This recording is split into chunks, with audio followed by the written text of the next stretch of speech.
মনে করবেন, আপনি মনে করবেন আপনার সমস্ত গুনাহ মাফ হয়ে গেছে, এরকম একটা হালকা অনুভূতি আপনার ভেতরে কাজ করবে। খুশি যেন মনে হয় না? এজন্য আমরা যদি ছোট্ট এই দোয়াটি পড়ে আজ রাতে ঘুমাতে পারি, সকালে উঠে ফলাফল দেখবো ইনশাআল্লাহুল আজিজ।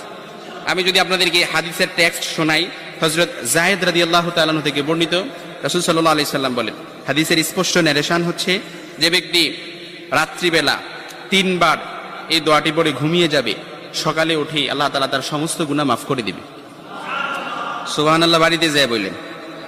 এই জন্য আজ রাতেই যদি এই দোয়াটি পড়ে ঘুমাতে পারেন, সকালে উঠে ফলাফল দেখবেন ইনশাআল্লাহুল আজিজ। দোয়াটি আমরা সবাই পারি, তবে আপনাদের মনোযোগ আকর্ষণ, আপনারা একটু আমার দিক অ্যাটাচমেন্ট বাড়ান। আমি আপনাদেরকে বলতেছি, সবাই পারি, আমার সাথে একটু ঠোঁট মিলাবেন।